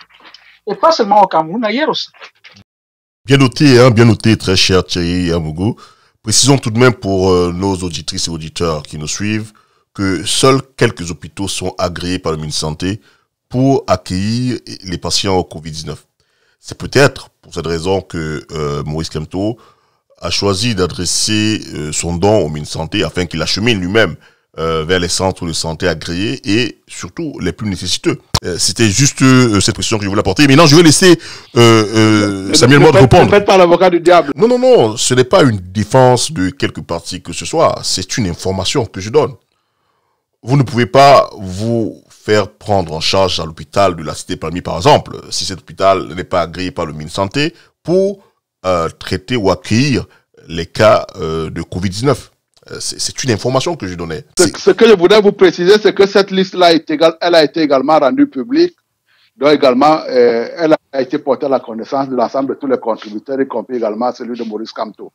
Je peux également comprendre qu'également, quand il dit Thierry qu'il y a une arrière-pensée politique là-dedans, il y a des arrière-pensées politiques effectivement, mais on ne sanctionne pas Maurice Kamto pour cette raison-là. C'est son comportement totalement anti-républicain qui est sanctionné à cette occasion. C'est-à-dire? Les gens ont tendance à lui... les gens ont tendance à lui accorder beaucoup d'intelligence. Il peut lui arriver également, tout en restant intelligent, de commettre de temps en temps des erreurs. C'est-à-dire que si spontanément il s'était levé en disant qu'il y a un fonds qui avait été créé, voilà ma contribution, ça n'aurait jamais posé de problème. Le problème, c'est ce que je vous disais tout à l'heure. Chaque fois que nous avons quelque chose au Cameroun, il s'est toujours illustré par ce que j'ai appelé de manière terre à terre, moi monsieur. Le moi monsieur est perturbateur pour la salle de classe. Il n'est pas obligé de parler à chaque occasion. Dans le cadre de ce qui nous concerne aujourd'hui, qui est celui de cette crise-là, Maurice Kamto, en toute humilité, aurait pu dire, effectivement, c'est une histoire qui concerne l'ensemble des citoyens camerounais, y compris moi-même. Voilà ma contribution que j'apporte, que personne n'aurait refusé. À partir du moment où on a commencé à parler de cette crise, il est sorti avec une batterie de solutions. Il n'y a pas de solution. Il n'y a pas de solution qui tienne. Sa pensée n'est pas forcément une science infuse. La pensée de Maurice Kamto n'est pas une science... Quelle a été cette solution qui a été proposée? Une vérité révélée. Notamment, on parle de confinement aujourd'hui. Ce qui était dit dans tous les propos que Maurice Kamto a tenus, c'était de dire effectivement, si on ne fait pas confinement intégral, on va vers la catastrophe. Pour le moment, il y a effectivement des gens qui meurent et on peut le regretter, mais on ne peut pas dire que si également la catastrophe est arrivée. On peut, tout en restant dans le champ de la bataille politique, avoir un certain nombre d'attitudes républicaines qui puissent permettre à un moment donné que l'on puisse parler. Les conditions dans lesquelles on ne s'est pas appuyé sur des aspects politiques pour pouvoir, je veux dire, disqualifier sa collègue de fond. On s'est appliqué tout simplement sur des textes de loi qui, lui, agrégé de droit, est censé connaître. Malheureusement, on se remet à l'évidence aujourd'hui que, effectivement, mais ça ne m'étonne pas, c'est tout à fait normal, qu'il y a un certain nombre de choses qui, vraiment, même quand on pense qu'on est très capé dans un domaine qui peut nous échapper. La contribution de Maurice Kamto, effectivement, il peut les amener dans les hôpitaux, on le prendrait volontiers. Moi également, à titre personnel, je fais des dons. Il y a des citoyens lambda qui se lèvent aujourd'hui pour faire des dons, qui les orientent quelque part. On ne peut pas, y compris en temps de guerre, puisque le mot a été prononcé tout à l'heure, essayer encore d'activer à l'interne dans une équipe qui devait être normalement soudée pour pouvoir aller combattre l'ennemi. Ce n'est que diversion. C'est pour cet aspect de diversion-là qu'on a essayé effectivement de contrer. Mais également, il y a quelqu'un qui a suggéré tout à l'heure que ça avait pour but de mettre le désordre dans la solidarité, de mettre à rude épreuve la solidarité gouvernementale. Je peux vous dire que je n'ai pas vu cette remise en cause. Et pour ce qui concerne Maurice Kamto, on retient aujourd'hui qu'il n'est pas là pour pouvoir aider les uns et les autres, mais c'est tout simplement pour pouvoir essayer d'instrumentaliser tout aspect de notre vie sociale et économique qui peut se présenter au lendemain pour pouvoir le mettre, je veux dire, au bénéfice de sa bataille politique. Ça, c'est totalement indécent. Le Maurice Kamto intellectuel, je l'ai connu, je l'ai beaucoup admiré, mais pour ce qu'il fait dans le champ politique en ce moment, ça me laisse beaucoup de désolation. Alors, avant de passer la parole à lui, qui je sais a tellement envie de réagir, je voulais quand même préciser. Il a le droit. Oui, non, mais Samuel, je voulais préciser que la donation dont on parle depuis quelques moments est celle relative à Monsieur Maurice Kamto et non celle de Survie Cameroun, Survival Cameroun. C'est deux choses bien différentes. Hein. C'est de celle-là que je parle. Je ne parle pas de la donation. Parce que non, il faudrait que nos auditeurs ne fassent pas d'amalgame entre je veux dire, la grande collecte qui a été lancée par je veux dire, la structure associative Survie Cameroun et puis ce don qui a été fait avant-hier, je crois, au MinSanté. C'est deux choses bien différentes. C'est de ça qu'on parle en ce moment. Je vais donc laisser la parole à Sam. Oui. Le fait du précédent également pour vocation à brouiller les cartes d'analyse. Bon, enfin, après ça c'est votre opinion. Moi je précisais juste le contexte. Oui. Je suis là pour faire des opinions. Tout à fait. Je suis là pour faire des opinions. Je vous dis, vous avez le droit. Aujourd'hui. Oui. Non, mais y compris le droit. Oui, tout à fait. Je veux dire, aujourd'hui, on s'appuie sur quoi? Parce que, en plus, quand Maurice Kamto dit, je vous apporte un plan à titre personnel, est-ce qu'on peut faire une distanciation aujourd'hui entre ces fonds qui sont contestés, qui sont dans le domaine du délictueux et ces fonds personnels? Parce que l'une des choses... Attendez. Monsieur Biya en fait, non? En tant que Monsieur Biya, tout à l'heure, le rappelait Thierry Amougou. Le problème, il n'a pas créé un précédent. Aujourd'hui, ce qu'on va reprocher à Maurice Kamto demain, c'est d'avoir fait appel à la générosité publique sans respecter les conditions qui puissent permettre que l'on puisse contrôler qui a donné de l'argent et comment ça a été dépensé. Dès lors, ça peut créer l'amalgame. C'est-à-dire que si on conteste les fonds, la façon avec laquelle les fonds ont été contestés, est-ce qu'une partie de ces fonds-là n'a pas été utilisée pour pouvoir financer ce qu'ils pensent appeler aujourd'hui un don personnel? Là, on est dans des questionnements qui sont beaucoup plus complexes que la question simple qu'on avait, le don de Maurice Kamto. On ne peut pas éluder ce genre de questionnement. On ne peut pas les éluder. Parce qu'effectivement, attendez, il y a des problèmes que les gens posent aujourd'hui. Il y a Survival Cameroun qui a été créé pour pouvoir collecter des fonds. Vous imaginez bien que vous présentant avec Survival dans une banque, on ne vous ouvrirait jamais un compte bancaire parce que c'est quelque chose qui n'a pas une existence légale. Du coup, quelle est la parole que l'on trouve? On essaie d'utiliser le compte bancaire d'une structure officielle qui existe. Est-ce qu'à partir du moment où vous êtes à mesure de faire une séparation entre ce qui peut être contesté, vous êtes contesté demain, et ce qui est rentré dans la légalité? Ça, ce n'est pas possible. Et dans le cheminement, mais écoutez, c'était pas le but de l'émission. Vous verrez toujours que chaque fois, on lui rappellera que tel jour ou tel jour, vous avez fait telle chose. Et pour cette raison-là, on ne donne pas beaucoup de crédit à la démarche que vous faites en ce moment. Et il est en train de naviguer entre tout ça. C'est-à-dire que chaque fois allumer des flammes. Si spontanément il s'était levé en disant qu'il m'avait donné par exemple des masques barrières dans des carrefours comme certains d'entre nous le sujet, ça n'aurait jamais posé de problème. Ben merci. Je vais donner la parole à Louis Magloire sur la même question. Louis Magloire, vous avez la parole. Alors, dans un premier temps, je pense que nous sommes dans un moment où le juridisme n'a plus sa place. On peut faire du juridisme, mais à ce prix-là, on ne devrait pas faire de remise de dette, on ne devrait pas demander l'annulation de la dette. Il y a de nombreuses choses qui ne devraient pas être faites. Le terme juridisme, Louis Magloire, je te le conteste, mais je reviendrai dessus. Okay. Oui, je veux dire, on ne peut pas être dans une attitude qui est celle de dire nous sommes en guerre, mais on va ouvrir un sous-chapitre de guerre pour continuer les batailles politiques d'avant, comme si les Camerounais n'existaient pas et que ce qui compte le plus, c'est la bataille de chef qu'il y a entre le président du RDPC et le président du MRC. Je pense que c'est totalement déplacé aujourd'hui de se mettre dans cette perspective. Nous faisons face à une menace qui n'est pas une menace uniquement camerounaise, c'est une menace planétaire. C'est pourquoi on parle de pandémie. Et au niveau du Cameroun, nous payons le luxe d'avoir une sous-guerre, en plus de celle-là, qui est une bataille strictement politicienne, sans aucun intérêt, et qui diminue la capacité de réaction du Cameroun en tant que pays. Je crois que c'est ce qu'il y a de pire à avoir aujourd'hui dans une démarche comme celle-là. Déjà, nous n'avons pas eu l'aide du FMI comme certains pays à côté de nous. Nous n'allons pas nous priver de l'aide d'une partie des Camerounais également. Qu'ils soient au Cameroun ou à l'étranger, ce sont des Camerounais qui font preuve d'une action citoyenne en essayant à leur niveau d'aider l'État à réagir face à la pandémie. D'abord, on accepte. Et après, éventuellement, on peut mener des enquêtes pour savoir si c'était des fonds qui proviennent de la lutte, des fonds de terroristes ou de l'argent à des origines douteuses. Tout cela vient après. Pour l'instant, ce qu'il faut, c'est éteindre l'incendie. Et je crois qu'il était important pour chacun des Camerounais de le faire. C'est pourquoi ils l'ont fait. Ne nous voilons pas la face. Certains Camerounais ne font pas confiance au gouvernement. D'autres ne font pas confiance au MRC. Vous n'allez pas demander à quelqu'un qui n'est pas content de l'attitude de, par exemple, le président du MRC de verser de l'argent dans Survival Cameroun. Il ne le fera jamais.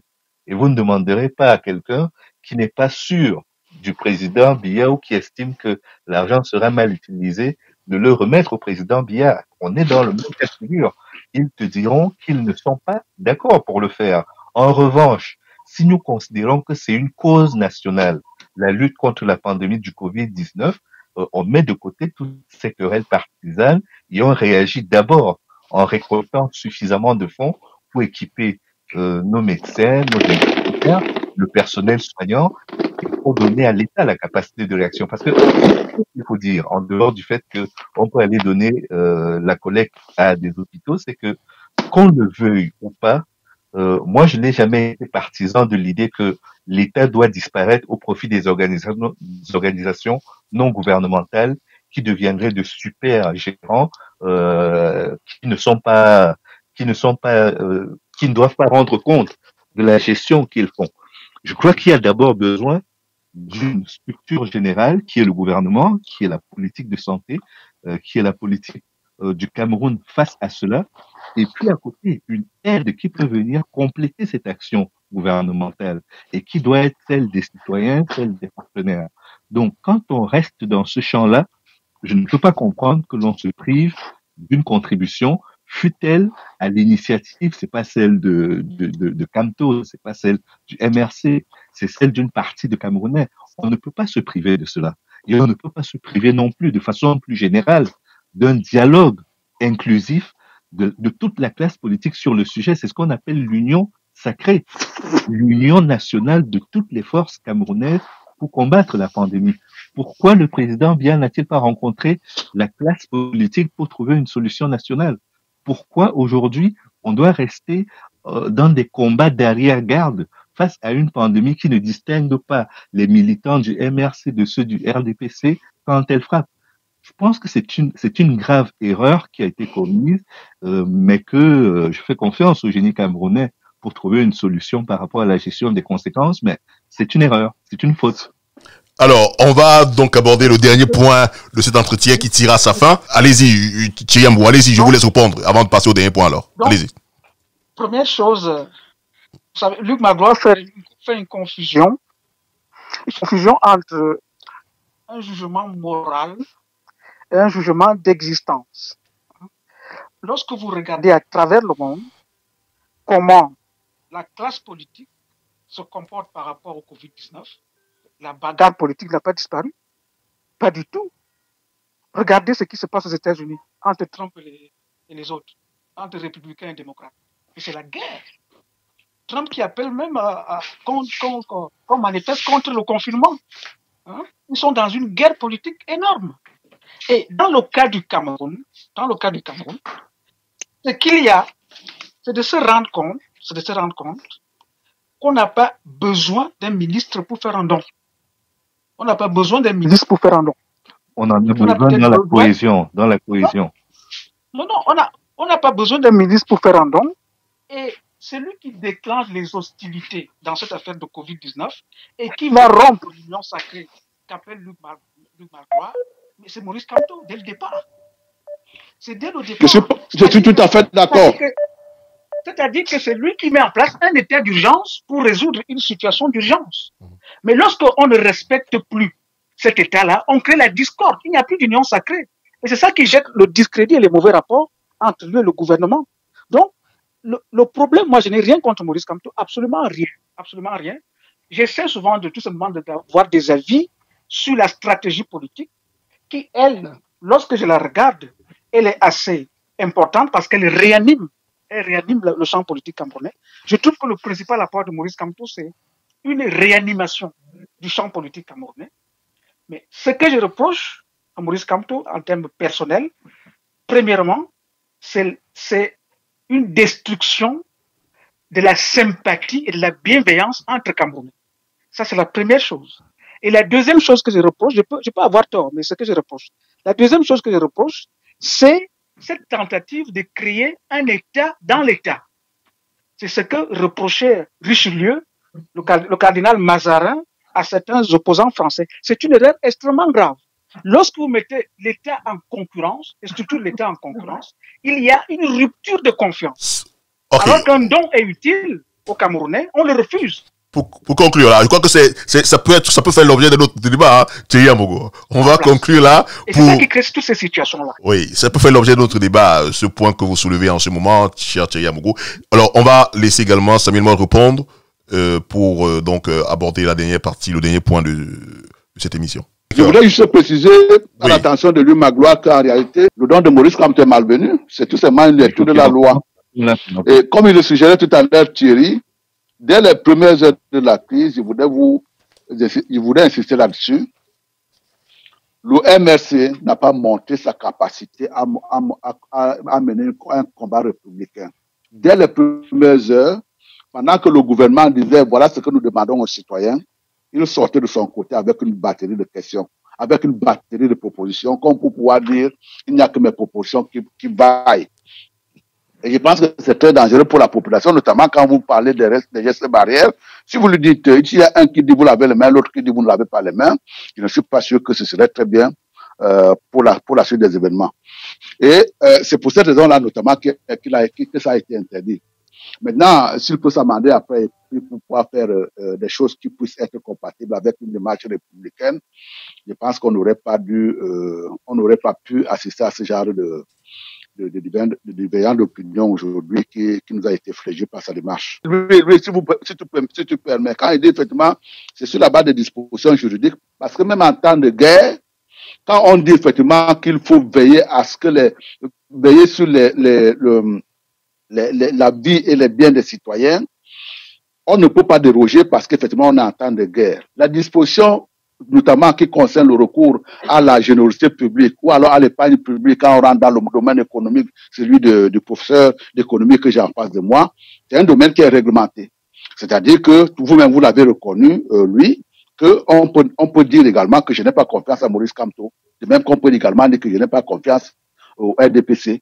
Mais à partir du moment où il y a un acteur qui rentre dans ce champ-là, il faut effectivement qu'il s'appuie sur un certain nombre de mécanismes juridiques pour être sûr que les gens en face ne vont pas être proués.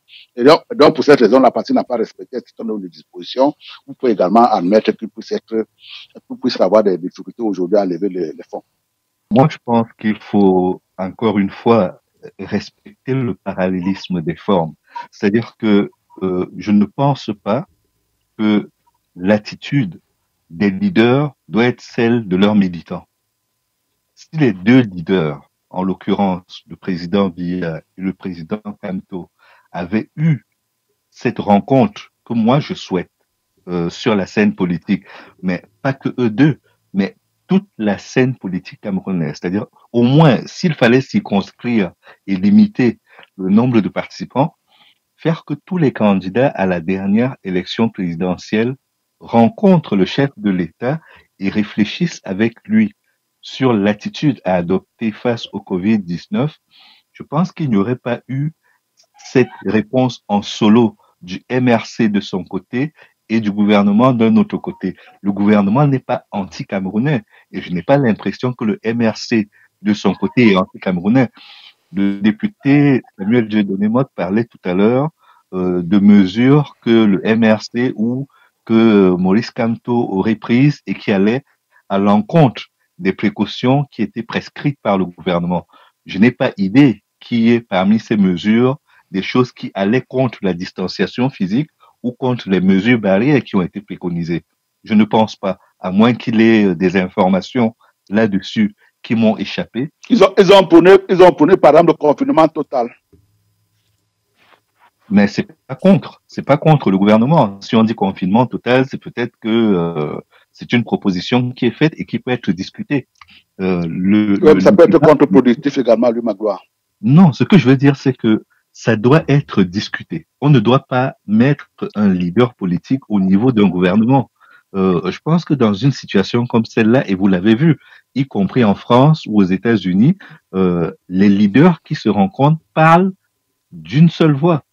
Il y a peut-être sur les applications des points de divergence, mais c'est pas parce que Donald Trump émet un point de vue et le système de gouvernement aux États-Unis est tel que même s'il émet un point de vue, ce n'est qu'un point de vue, même s'il émet un point de vue, ce point de vue n'est pas contraignant par rapport à la manière dont les États gèrent la situation dans leur situation. Donc je pense que la bagarre est tout à fait artificielle de mon point de vue et n'aurait jamais dû l'être si et elle aurait pu être évitée si le président camerounais avait pris la peine de rassembler les corps constitués, de rassembler les partis politiques, au moins les candidats à la dernière élection présidentielle, pour trouver une solution d'unité face à la crise. Cela a manqué et c'est dommage. Je voudrais à présent qu'on aborde un dernier point. C'est celui relatif aux échanges qu'ont en ce moment les présidents des États africains avec leurs homologues malgaches sur la solution malgache contre le Covid-19. Quel commentaire vous inspire cette situation qu'on vit en ce moment entre l'OMS et puis la solution africaine au Covid-19 qui a été donc proposée par Madagascar? Et puis aussi, est-ce qu'on n'a pas un peu l'impression que le Cameroun reste absent dans tout ça? Je vais commencer d'abord par Thierry Amogo. Oui, merci. Sur cette question, premier point, le rapport entre l'OMS et l'Afrique, ce sont des rapports qu'il faut remettre, quand même, soumettre au crible de la critique. Pourquoi? Parce que nous sommes pauvres matériellement, peut-être que nous avons un potentiel économique énorme, mais qui n'est pas encore aujourd'hui exploité. Donc, nous sommes aussi un continent constitué de malades pauvres. Donc, nos maladies, si je prends le cas du paludisme, n'ont pas un grand intérêt. Ce sont des maladies qui vont soigner les pauvres. Donc, les multinationales pharmaceutiques, et qui travaillent aussi avec l'OMS dans le cadre de cette politique mondiale du soin, ne se préoccupent pas trop des maladies des pauvres. les maladies des pauvres sont un peu négligées. Jusqu'aujourd'hui, on n'a rien par rapport au paludisme. Et lorsque je ne sais pas si vous avez suivi un peu les interviews de ces jeunes chercheurs congolais qui a essayé de proposer quelque chose contre le paludisme et comment l'OMS réprime cette solution-là avec des arguments pas toujours très rationnels sur le plan scientifique. Donc, nous avons ce rapport-là et il faut reconsidérer ce rapport. Et l'Afrique, c'est pourquoi je disais que cette pandémie est aussi un moment de retraite spirituelle, une retraite aussi de la pensée.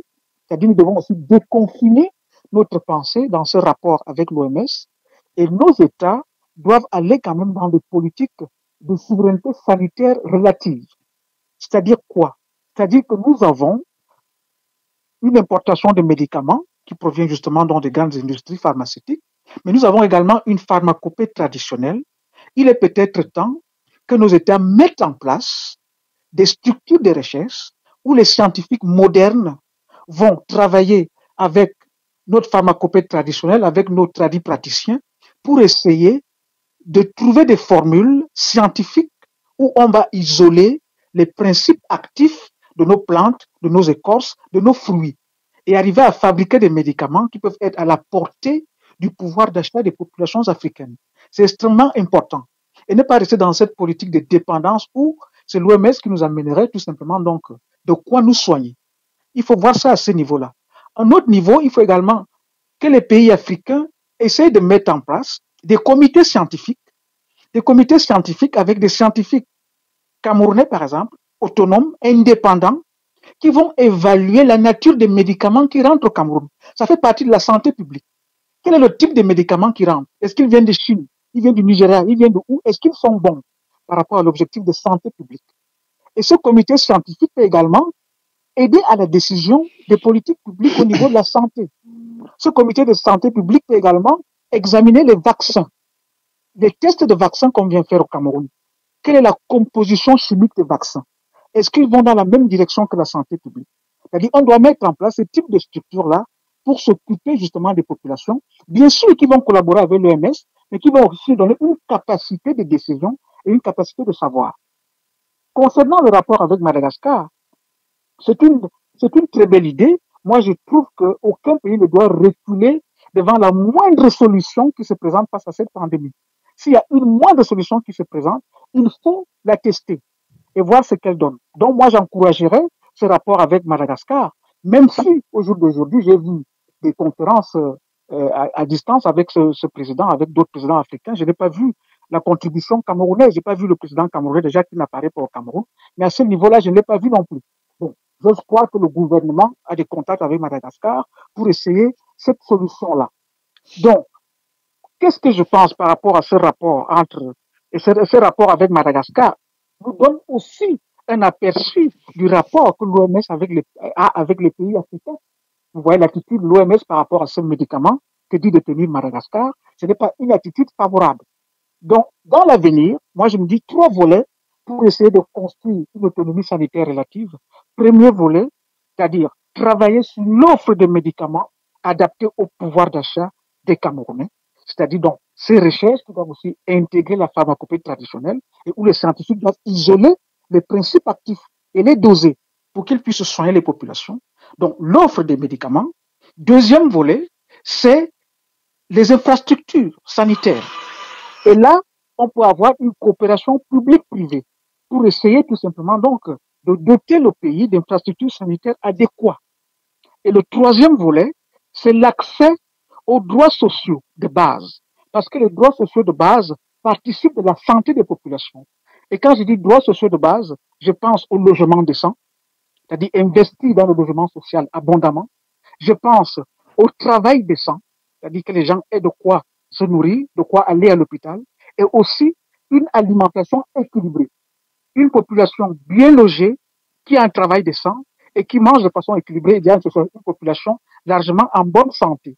Donc, pour me résumer, pour ne pas être long, je dirais que jusqu'aujourd'hui, nos politiques de développement ont été des politiques axées sur la libéralisation. Autrement dit, dans une politique de libéralisation, il est plus utile d'ouvrir le marché à l'international que de construire un hôpital ou une école. Cette crise doit également repenser ces politiques de développement et penser quand même à la construction quelques autonomies relatives et sortir quand même du tout libéralisation, sans fermer les rapports avec l'extérieur, mais quand même avoir un certain degré d'autonomie dans ces secteurs-là. C'est ce que je peux dire par rapport à ça. Samuel Motte, on constate une fois encore que dans ces échanges entre le président malgache et ses homologues africains, le président Paul Biya n'est pas là. Est-ce que vous comprenez que c'est une absence qui... Oui, laissez-moi finir ma question, s'il vous plaît. Est-ce que vous comprenez que c'est une absence qui devient de plus en plus agaçante pour les Camerounais? D'autant plus qu'on constate que ce président est souvent disponible lorsqu'il est appelé à recevoir plutôt ses homologues occidentaux, notamment récemment encore, c'était l'ambassadeur de France au Cameroun qui a pu le voir. Mais il reste absent, même lorsqu'il faut passer un coup de fil, voir ou participer à un échange avec son homologue malgache. Le président est dans la réserve. Moi également, je suis dans la réserve. Parce que vous connaissez des exemples antérieurs. Vous vous souvenez du professeur Loukouma, de l'ancien Zaïre, avec son MM1 qui était capable de soigner le sida. Je crois que c'est un exemple qui a fait long feu, dont on peut être également dans la réserve, à ce qui me concerne. Mais contrairement à ce que Thierry disait tout à l'heure, je crois que lorsqu'il y a un médicament qui va faire ses preuves sur le marché dans quelques domaines que ce soit, on n'ira pas demander l'autorisation de l'OMS pour aller voir son praticien, ou alors même s'il sera en pharmacie, on n'ira pas le voir. Moi, je suis pas dans le rejet, notamment dans la détestation de ce qui nous vient des institutions internationales. Je pense qu'également, c'est des institutions de réglementation. La réglementation, elle est importante dans nos vies. Le président n'a pas été là, non pas parce que l'OMS dit qu'elle est également qu'elle est réservée par rapport aux aspects, aux facultés thérapeutiques du médicament qui nous viennent de Madagascar. Je crois qu'effectivement qu'il y a un certain nombre de personnes, notamment, j'ai vu que les Gabonais se précipitaient, Macky Sall du Sénégal s'est précipité. Si à l'analyse, il s'avère que c'est un produit qui soigne également le Covid-19, je crois qu'on le prendra de bon cœur. C'est tout simplement le droit d'être réservé. Là également, je vous ai dit tout à l'heure, on a essayé de tracer notre sillon dans le cadre de cette lutte-là.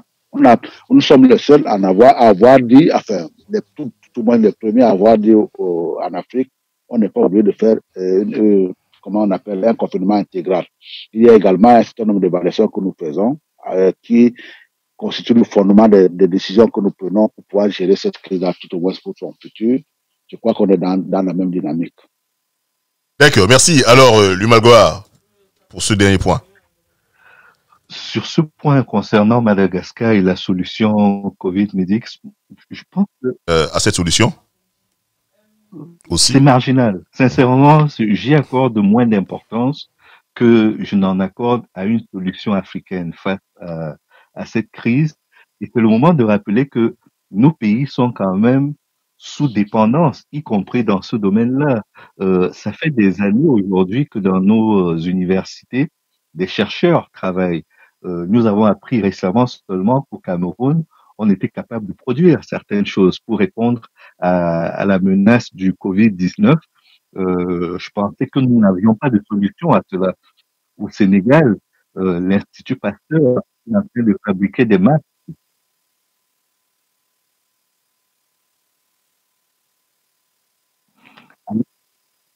Oui, je disais, au Sénégal, l'Institut Pasteur, par exemple, est en train de fabriquer des masques à bas coût, à moins de 2 € qui permettront à la population de s'équiper pour se protéger contre la contamination.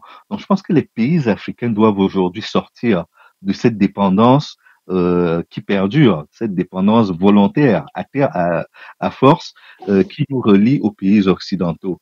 Le Covid-19 n'est pas venu d'Europe, il est venu d'Asie. Peut-être qu'il faudrait voir du côté de l'Asie ce qu'il est possible de faire en termes de collaboration, que ce soit pour monter des laboratoires sur place, pour fabriquer des médicaments génériques, ou même pour fabriquer des médicaments liés à la pharmacopée africaine. C'est-à-dire que quand on a des opportunités comme celle-là, de se dire le consensus de Washington a tué nos économies et détruit nos indépendances, il faut les saisir pour repartir sur le bon pied.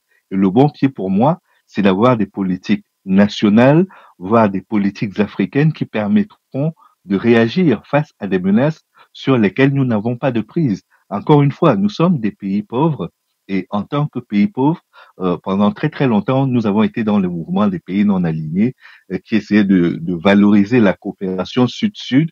Tous les pays africains sont au sud, donc faire une coopération intra-africaine ne serait pas quelque chose d'incongru. Donc je pense que s'il est possible au sein de l'Union africaine d'unir les forces dans la recherche, appuyer les chercheurs malgaches, appuyer les chercheurs sénégalais, les chercheurs ghanéens ou d'autres parties du continent, ça ne peut faire que du bien à l'ensemble des Africains. Et je termine pour compléter là-dessus que si le président camerounais a l'impression que le Cameroun est une île, il se trompe. Nous avons besoin de discuter avec les autres, à la fois pour harmoniser nos positions, mais aussi et surtout pour éviter d'être dans le peloton des têtes des pays les plus infectés. Parce qu'avec l'Afrique du Sud aujourd'hui, le Cameroun est l'un des pays les plus infectés par le Covid-19 en Afrique. Donc, on ne peut pas rester des cobayes, on ne peut pas rester inactif, il faut trouver des solutions. Les Malgaches en ont une, allons voir ce que cela peut représenter. Les Sénégalais en ont une, allons-y voir. Travaillons à des solutions africaines. Merci à tous. Ce sera la fin donc de cette édition de On ne se fait pas de cadeaux sur Diaf Radio. Merci encore à Thierry Amougou depuis Louvain d'avoir accepté de participer à cette émission. Merci également à Samuel Motte depuis Douala d'avoir accepté de participer à cette émission. Merci Samuel. Merci à toi Guy, merci également à lui Magloire et merci à Thierry.